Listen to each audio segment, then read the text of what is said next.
तो हम आ चुके हैं एक न्यू वीडियो लेकर आपके लिए जो मोस्ट इंपॉर्टेंट है। ठीक है बच्चों, देखिए आपके पास रिलेटेड फंक्शन दे रखा है कि 10 चैप्टर है। ठीक है सदिश, और आपके पास क्वेश्चन नंबर है ये। ठीक है फर्स्ट आपको इसमें मोस्ट इंपॉर्टेंट आपके लिए ये बच्चों। ठीक है, जो आपके लिए क्या पूछ रहा है, यदि सदिश 2i cap plus J cap minus K A K cap तथा सदिश I cap plus 4j cap plus K cap परस्पर लंब हो तो ए का मान ज्ञात कीजिए। ठीक है, ए का मान ज्ञात करना है। लंबवत के लिए एक फॉर्मूला होता है आपके लिए, उसी से आपके पास मान ज्ञात होता है। ठीक है, देखिए मान ज्ञात करने के लिए फॉर्मूला क्या होता है, उस फॉर्मूले को लिखते हैं। ठीक है, लंब के लिए या लंबवत के लिए लिखिए। ठीक है, क्या फॉर्मूला होता है उसे लिखिए, a1.a2 plus b1.b2 plus c1.c2 equal होता है 0 के। ठीक है, ये नंबर्स होते हैं। अब यही नंबर्स के अकॉर्डिंगल आपको फॉर्मूले के अकॉर्डिंगल आपको क्या रखना पड़ेगा, वैल्यू रखनी पड़ेगी। देखिए 2i cap plus J cap minus ए के कैप एक।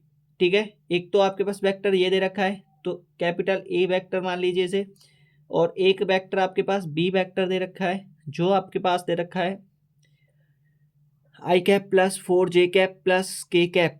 ठीक है बच्चों, तो लिखेंगे ये ए की वैल्यू है a1, ये b1 है, ये c1 है, ये a2 है, ये b2 है, ये c2 है। ये ध्यान रखना, जैसे कि a1 2 है, b2 a1 b1 आपके पास, b1 आपके पास 1 है और c1 आपके पास माइनस का a है।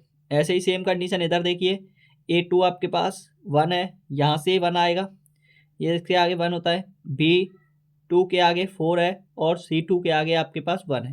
ध्यान रखना। ठीक है बच्चों, तो यहाँ पे ध्यान दीजिए, अब आपके पास इस फॉर्मूले में रखेंगे तो 2 गुणा 1 प्लस b1 का है 1 गुणा 4।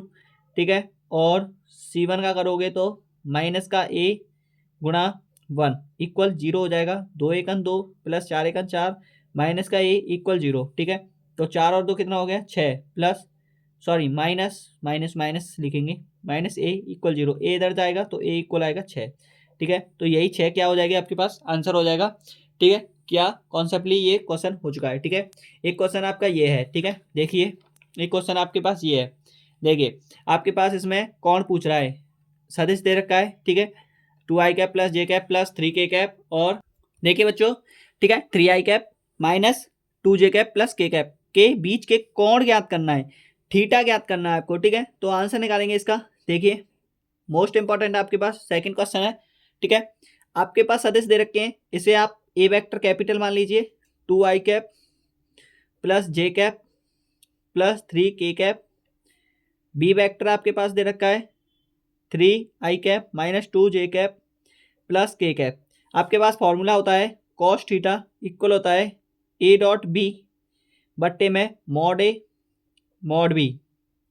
ये होता है फॉर्मूला आपके पास कौन निकालने का। ठीक है, ध्यान दीजिए, देखिए ब्रैकेट में बंद किया आपको। ठीक है, इसको सॉरी फॉर्मूले को, इसको नहीं फॉर्मूले को। ठीक है बच्चों, देखिए आपके पास ये कॉन्सेप्ट है। ठीक है, तो कॉस थीटा इक्वल आपके पास ए डॉट, इनका मल्टीप्लिकेशन करना पड़ेगा 2i cap plus J cap plus 3k cap. ठीक है, और यहाँ कैपिटल लिया है तो कैपिटल ले सकते हो आप, वही है। ठीक है बच्चों, ठीक है, ये फॉर्मूले के अकॉर्डिंग है, या करके आप लिख दीजिए भले ही आपको नहीं कन्फर्मेशन मिल रहा है तो कॉस थीटा इक्वल हो जाएगा आपके पास या करके ए वेक्टर डॉट बी वेक्टर बट्टे में मॉड ए मॉड बी, और ये आपके पास कॉन्सेप्ट क्लियर। ठीक है, ध्यान दीजिए आप 2i cap plus J cap plus 3k cap, और यहाँ पे आ गया 3i cap minus 2j cap plus K cap बट्टे मॉड में है तो 3 का स्क्वायर, सॉरी पहले 2 का स्क्वायर, क्योंकि मॉड ए क्या है तो मॉड ए का वैल्यू होता है 2 का स्क्वायर, इसका 2 का, फिर यहाँ पे 1 का स्क्वायर, फिर यहाँ पे आपके पास 3 का स्क्वायर। ठीक है, फिर दूसरा मॉड आएगा 3 का स्क्वायर, फिर आगे प्लस माइनस 2 का स्क्वायर, फिर आगे 1 का स्क्वायर। ठीक है बच्चों, आगे देखिए।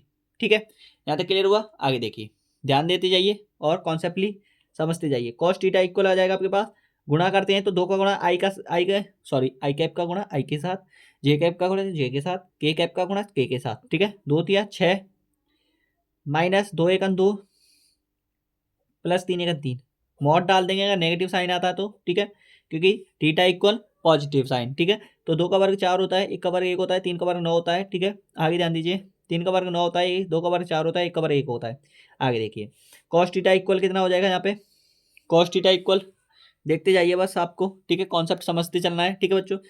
कॉस थीटा इक्वल कितना हो जाएगा यहाँ पे, 6 में से 4 गए तो 2 बचे, ठीक है, 6 में से 2 गए तो 4 बचे, और यहाँ पे कितना हो जाएगा, 4 और 3 7 बट्टे यहाँ पे कितना हो जाएगा रूट में 9 और 1 10 और 4 14, गुणा करोगे एक ही अंडर रूट में ले लेते हैं, 9 और 1 10 और 1 4 14, ठीक है। कॉस थीटा इक्वल कितना हो जाएगा आपके पास यहाँ पे 7 बट्टे 14 अंडर रूट है, बाहर निकल जाएगा क्योंकि रूट में 196 होगा, और 196 आपके पास क्या हो जाएगा यहाँ पे देख लीजिए, कॉस थीटा इक्वल 7 बट्टे 196 कितने का होता है, 14 का वर्गमूल होता है, ठीक है।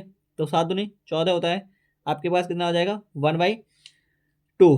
ध्यान दीजिए कॉस थीटा इक्वल, ये 1/2 किसकी वैल्यू होती है बताइए, 1/2 1/2 होती है आपके पास कॉस 60 की वैल्यू, कॉस 60 की वैल्यू होती है, तो आप लिखिए कॉस 60 की वैल्यू होती है 1/2, कॉस से कॉस कट जाएगा, थीटा इक्वल आ जाएगा 60 डिग्री, ठीक है। कॉस होता है 1/2 कॉस थीटा रूट दोनों, ठीक है। तो कॉस 60 की वैल्यू होती है 60 डिग्री, और यही आपका आंसर है, ठीक है। वीडियो पसंद आई हो तो लाइक करना, कमेंट करना, और आगे भी ऐसे ही मोस्ट इंपॉर्टेंट वीडियो लाते रहेंगे। थैंक यू, धन्यवाद।